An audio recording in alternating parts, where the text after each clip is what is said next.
निशिकांत दुबे का बयान, नया तूफान।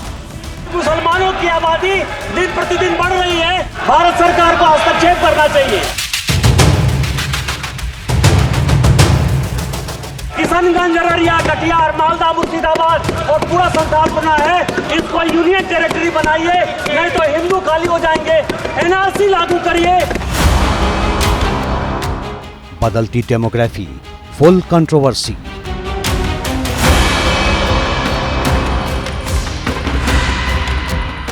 या तो बंगाल की हार नहीं भूल पा रहे हैं, झारखंड की हार नहीं भूल पा रहे हैं, या संभावित हार देख के उनका ये बयान है। मुर्शिदाबाद, मालदा অংশ নিয়ে যদি আমাদের কেন্দ্রশাসিত অঞ্চল করা যায়।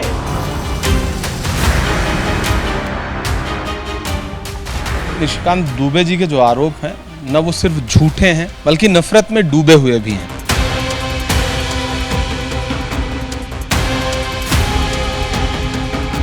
बेहद अव्यवहारिक, बचकाना, अज्ञानतापूर्ण एवं तनाव बढ़ाने वाला इसे बयान कह सकते हैं। इन बयानों को कोई गंभीरता से नहीं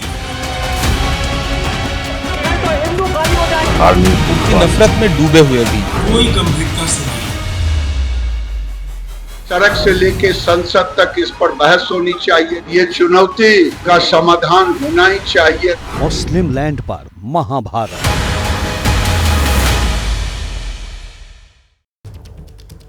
पच्चीस जुलाई को लोकसभा में शून्यकाल में बीजेपी सांसद निशिकांत दुबे ने बिहार, झारखंड और पश्चिम बंगाल के क्षेत्रों में मुस्लिम आबादी बढ़ने और हिंदुओं के गांव खाली होने का मुद्दा उठाया था। नमस्कार, मैं हूं विवेक श्रीवास्तव। निशिकांत दुबे ने कहा कि मैं ऑन रिकॉर्ड ये बात कह रहा हूं कि हिंदुओं के गांव खाली हो रहे हैं। उन्होंने दावा किया कि अगर उनकी बात गलत निकली तो वो इस्तीफा देने को भी तैयार है। इसके समाधान के तौर पर उन्होंने 3 राज्यों के 11 जिलों को जोड़कर एक नए केंद्र शासित प्रदेश बनाए जाने की अनुशंसा की। जिन इलाकों का जिक्र निशिकांत दुबे ने संसद में किया, एबीपी न्यूज ने उनमें जितने इलाके वो बता रहे थे, उन इलाकों में से एक बिहार के किशनगंज का दौरा किया और जानने की कोशिश की कि आखिर सीमांचल की जनता की राय क्या है। खतरे में, यदि मेरी एक बात गलत है तो मैं इस्तीफा देने को तैयार हूं। झारखंड के गोड्डा से बीजेपी सांसद निशिकांत दुबे के बयान के बाद सियासी गलियारों में क्या हो रहा है वो तो आपने देख लिया। वाद विवाद, समर्थन और विरोध के बीच खबर ये है कि 25 जुलाई को लोकसभा में निशिकांत दुबे ने सरकार से एक नए केंद्र शासित प्रदेश की मांग की। निशिकांत दुबे ने इसके लिए एक वजह भी बताई। बांग्लादेश का घुसपैठ हमारे यहाँ लगातार बढ़ रहा है। जो लोकसभा का चुनाव लड़ती हैं महिला, आदिवासी कोटे से लड़ती हैं, उनके पति मुसलमान हैं। ऐसे में बीजेपी सांसद 3 राज्यों के 11 जिलों को मिलाकर एक नए केंद्र शासित प्रदेश यानी यूनियन टेरिटरी की मांग की है। इसमें पश्चिम बंगाल के मालदा और मुर्शिदाबाद, बिहार के अररिया, किशनगंज और कटिहार और झारखंड के संथाल परगना रीजन को मिलाकर केंद्र शासित प्रदेश बनाने की मांग है। लेकिन लोगों के मन की बात क्या है? निशिकांत दुबे ने जिन 11 जिलों को मिलाकर यूनियन टेरिटरी बनाने की मांग की है, उनमें एक बिहार का किशनगंज भी है। बिहार के सबसे पूरब में अंतर्राष्ट्रीय सरहद पर बसा वो जिला जिसे कभी आलमगंज कहा गया तो कभी कृष्णा कुंज के नाम से जाना गया। करीब 68% मुस्लिम आबादी वाले किशनगंज लोकसभा सीट पर 1967 के बाद आज तक कभी कोई हिंदू कैंडिडेट नहीं जीत पाया। मिनी दार्जिलिंग के नाम से मशहूर किशनगंज में लोगों का मन टटोलने के लिए एबीपी न्यूज संवाददाता श्रीनिवास अपनी टीम के साथ पहुंचे। बीजेपी सांसद निशिकांत दुबे के बयान के बारे में किशनगंज के लोगों की क्या राय है, इसे जानने पहुंचे श्रीनिवास ने लोगों से जानने की कोशिश की कि किशनगंज में केंद्र शासित प्रदेश वाली पॉलिटिक्स का कितना असर है। क्या मुस्लिम बहुल आबादी वाले किशनगंज के लोग नया केंद्र शासित प्रदेश चाहते हैं? और जैसी की बात की जा रही है, क्या किशनगंज का माहौल बदल गया है? इन्हीं सवालों के साथ श्रीनिवास ने किशनगंज के व्यस्ततम इलाकों का दौरा किया। अलग अलग बाजार में गए, शमशेर हाट और बिरनिया गांवों का दौरा किया और ये जानने की कोशिश की कि आखिर वहां माहौल क्या है। ये बताइए सरफुद्दीन भाई, सुनते हैं बड़ा आप बदमाशी कर रहे हैं। हम कहाँ करते हैं बदमाशी? नहीं। अरे आप नहीं कर रहे हैं तो वैसे ही थोड़े बोल रहे हैं। ऐसे आप जो करने वाला है वो करता है? हम लोग तो सब मिलजुल के हैं। हमारे यहाँ इस समय सर मौजा में कम से कम हिंदू आबादी ज्यादा है। हम लोग मिल के हैं, फिर भी हम लोग ना उन लोग डराता है, ना हम लोग डरते हैं, ना हम लोग डराते हैं। हाँ पूछो, इतना मिलजुल से है कि हम लोग बहुत बढ़िया सुकून से हैं। केंद्रीय शासित राज्य बन जाएगा तो बहुत अच्छी बात है, हम लोग का सोने पर सुहागा हो जाएगा। उनको पसंद नहीं है? उनको पसंद नहीं है, उसका सोच है। अच्छा, कैसे सोने पे सुहागा हो जाएगा? केंद्रीय शासित राज्य होने से जो हमारे राज्य को विशेष से विशेष पैकेज मिलेगा और विकास होगा। बीजेपी वाले थे तो कह रहे हैं कि भैया जामुल भाई इसी में तो मजबूत हो गए, डरा के संजय भाई को पतले कर दिए, एकदम हल्के हो गए।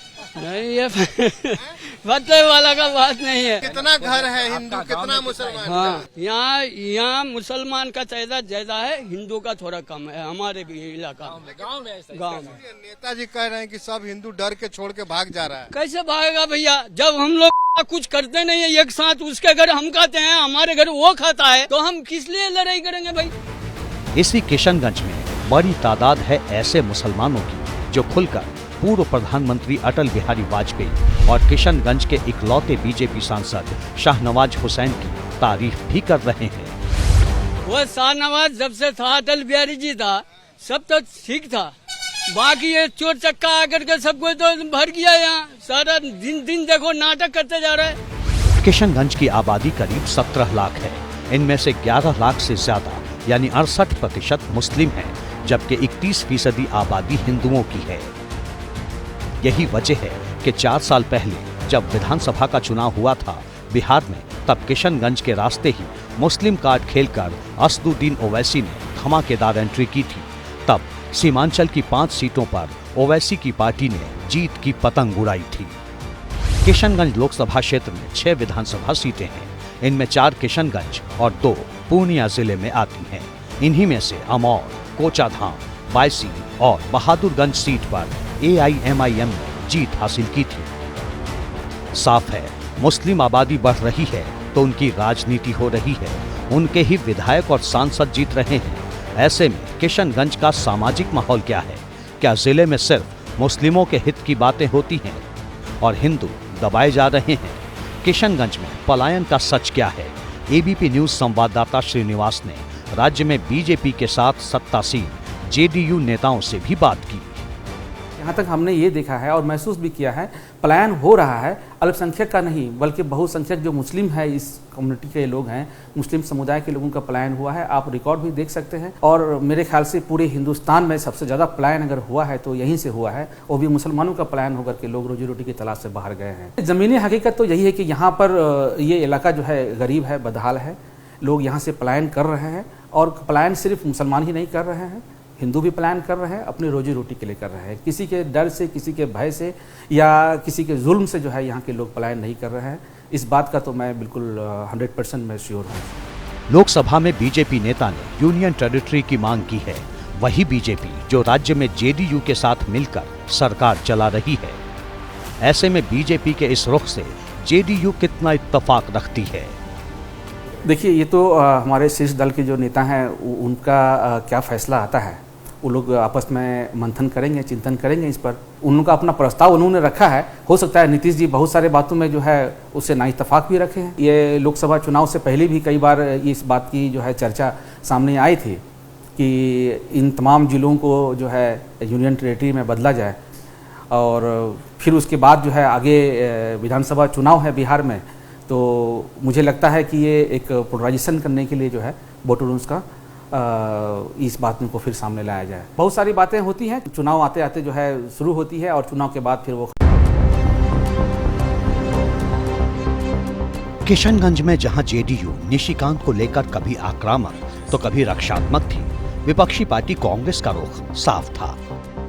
श्रीनिवास ने किशनगंज के बहादुरगंज विधानसभा क्षेत्र से कांग्रेस के विधायक रहे तौसीफ आलम से बात की।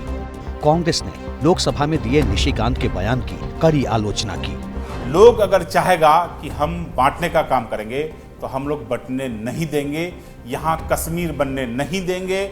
इसके लिए जो भी हो करना पड़ेगा हम लोग करेंगे। सिर्फ रोड जाम नहीं, हम लोग चक्का जाम नहीं करेंगे, हम लोग पूरे दिल्ली, पटना जा करके धरना नहीं देंगे, हम लोग लड़ेंगे और केंद्र शासित राज्य तो बनने देंगे ही नहीं। सीमांचल में सब भाई भाई हैं, यहाँ सिर्फ लड़ाने का साजिश कर रहा है। ये हम लोग साजिश कामयाब होने नहीं देंगे और केंद्र शासित राज्य बनने नहीं देंगे, नहीं देंगे, नहीं देंगे। हमने तौसीफ आलम से भी वही सवाल पूछा कि क्या किशनगंज में मुस्लिमों की आबादी बढ़ रही है, क्या उसमें बांग्लादेशी घुसपैठिए भी हैं? आज से 20 साल पहले 75% मुसलमान थे। यहां से मुसलमान पलायन कर रहे हैं गरीबी की वजह से।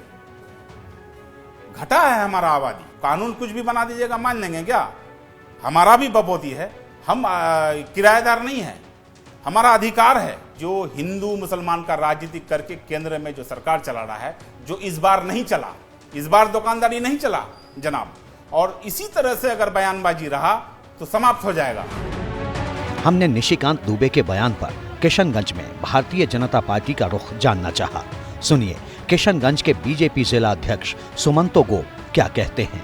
निश्चित रूप से राष्ट्र और देश को बचाने के लिए यूनियन टेरिटरी हो, अलग राज्य हो, और समय समय पर राज बना है। ऐसा थोड़ी है कि ये पहला इतिहास में पहला बार राज का चिंता हो रहा है, ऐसा तो नहीं है। हम लोग को सुरक्षित राष्ट्र, बॉर्डर क्षेत्र में रहते हैं, नक्सल विरोधी, राष्ट्र विरोधी गतिविधियों से दूर परे होकर एक सुरक्षित जनमानस जिसे जी सके वैसा भयमुक्त क्षेत्र चाहिए। सुमंतो गोप से हमने पूछा कि जब जनगणना नहीं हो रही तो जिले में मुसलमानों के बढ़ने और प्रतिशत वाले आंकड़े आखिर कहां से आ रहे हैं। सुनिए सुमंतो गोप ने क्या कहा।